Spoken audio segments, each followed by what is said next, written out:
Namo Sang Hyang Adi Budaya, Namo Buddhaya. Halo adik-adik, apa kabar semuanya sehat? Pada hari ini kita akan kembali belajar pendidikan agama Buddha tentang jalan kesuksesan. Nah, sebelum ke sana, mari kita bersama-sama membacakan doa pembuka belajar. Ayo semua bersama-sama kita beranjali, duduk dengan tenang. Ikuti kata-kata Cece ya. Terpujilah Tuhan Yang Maha Esa. Terpujilah Triratna. Dengan ini saya berdoa. Semoga saya dapat belajar dengan baik dan benar untuk menjadi anak yang pandai dan berbudi luhur. Semoga semua makhluk hidup berbahagia. Sadu, sadu, sadu.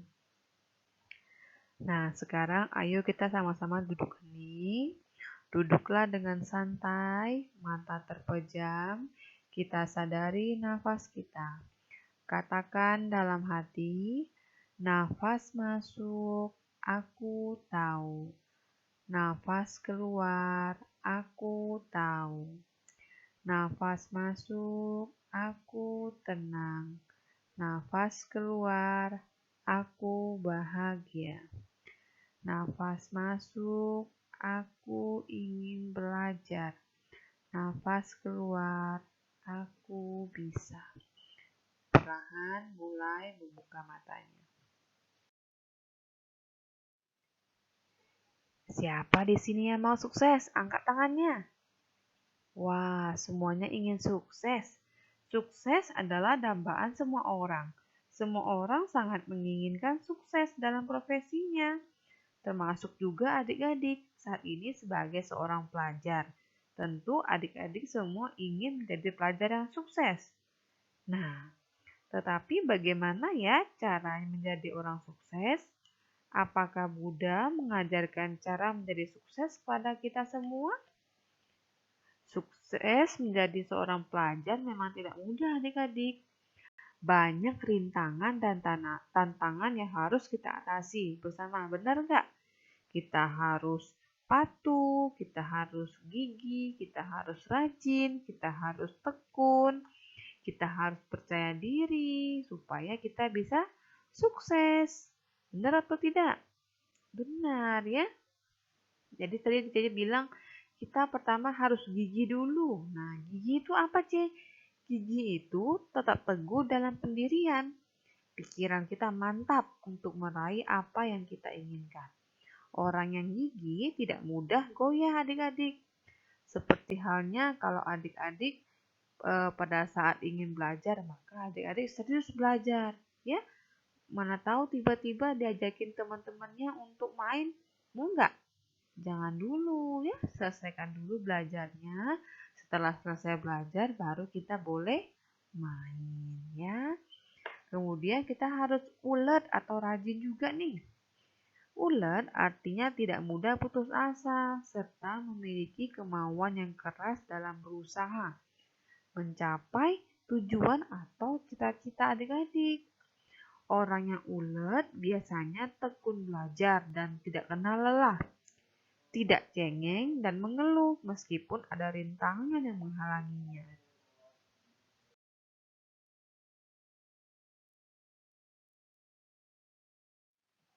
Dalam kitab suci Tripitaka, tepatnya dalam Wibangga, Buddha telah mengajarkan tentang cara-cara menjadi orang sukses adik-adik. Ada 4 jalan kesuksesan. Yang pertama adalah senang pada pekerjaan atau canda. Yang kedua, semangat dalam bekerja atau wirya. Yang ketiga, fokus dalam bekerja atau cita. Yang keempat, mau mengevaluasi pekerjaannya atau wimamsa. Nah, di sini ada 4 hal. Jadi, Buddha ada mengajarkan kita tentang jalan menuju sukses. Kembali lagi kepada adik-adik, mau atau tidak mencoba jalan ini.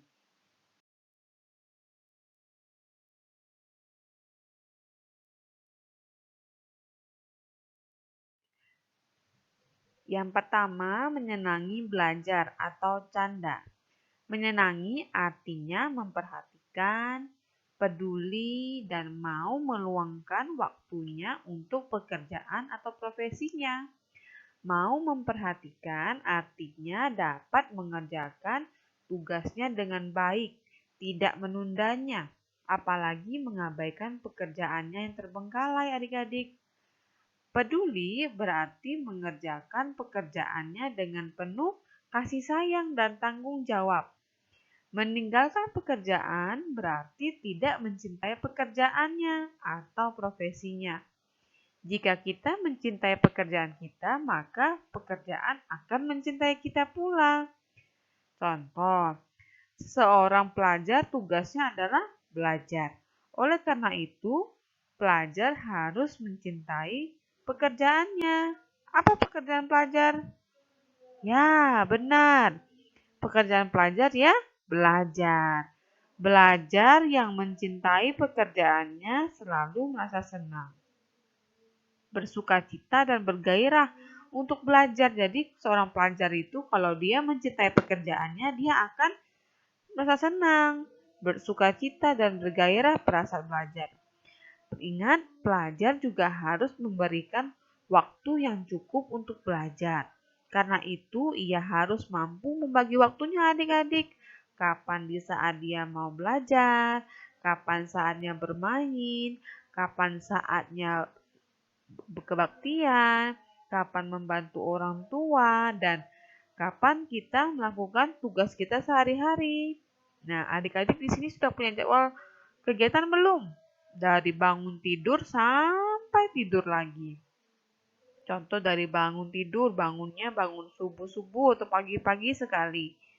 Sudah bersih-bersih, sudah mandi, sudah bersihkan tempat tidur, segera sarapan, baru ke sekolah. Nah, di sekolah belajar yang benar, belajar yang penuh semangat, sampai selesainya siang, siangnya pulang, mandi, istirahat, makan siang, lanjut lagi belajar. Setelah belajar, bermain sebentar atau tidur siang. Nah, baru bersih-bersih, malamnya belajar lagi atau berkumpul dengan keluarga. Nah, itu merupakan kegiatan sehari-hari yang bisa kita buat jadwalnya ya. Memang seorang pelajar tugas utamanya itu belajar di sekolah. Akan tetapi belajar juga tidak hanya di sekolah adik-adik. Belajar dapat di mana saja. Bisa di sekolah, di rumah, di alam terbuka, dan dimanapun. Yang penting kita dapat belajar. Belajar di sekolah umumnya hanya berkaitan dengan mata pelajaran sekolah. Sedangkan kalau kita belajar di luar sekolah, kita dapat belajar pengetahuan dan keterampilan lainnya. Contoh, kita ikutin les bahasa Inggris, olahraga, les Mandarin, dan lain-lain. Belajar tidak kenal waktu ya adik-adik. Kapanpun kita dapat belajar, tidak harus menunggu muda atau orang tua juga harus belajar ya. Kita bisa belajar pagi atau siang atau sore atau malam. Dari sisi umur juga mau anak-anak, remaja, dewasa maupun orang tua, semuanya masih perlu belajar. Oleh karena itu, ada istilah belajar sepanjang hayat, yaitu belajar masih dapat dilakukan selama masih hidup. Dan memang kita harus terus belajar, karena berubah waktu, berubah pula tantangan yang kita hadapi. Jika kita berhenti belajar, tidak mau belajar, maka kita akan mengalami kesulitan. Makin lama makin berat. Nah, ya, jadi contoh lagi nih. Saat ini dengan komputer kita bisa melakukan banyak hal, benar nggak? Bisa berkomunikasi, bisa menyelesaikan pekerjaan. Nah, jika komputer dipadukan dengan internet, maka dunia ada di genggaman kita, ya kan? Kita bisa tahu orang yang ada di Amerika, di Australia lagi ngapain, di Inggris lagi ngapain. Nah, kita bisa melihat mereka semua, iya kan? Nah, bagaimana ya di masa mendatang? Mungkin akan lebih keren lagi. Untuk itu, menyadari pentingnya belajar, kita sebagai seorang pelajar, kita harus mencintai, kita harus menyenangi, dan kita harus semangat belajar adik-adik. Jika kita mencintai pekerjaan, yaitu kita suka belajar, maka kita akan memberikan terbaik, ya kan?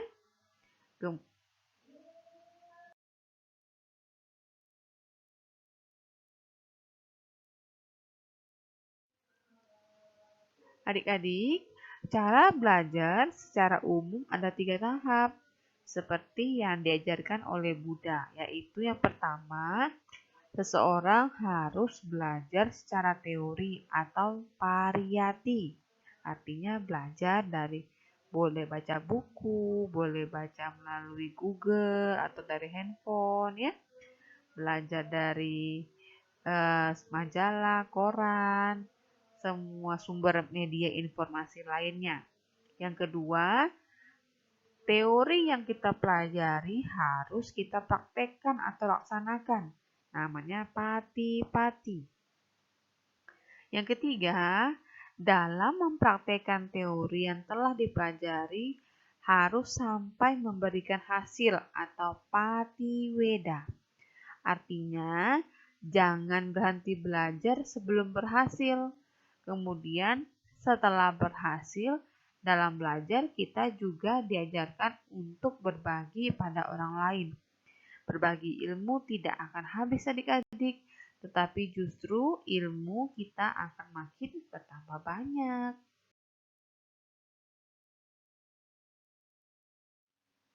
Semangat belajar atau wirya.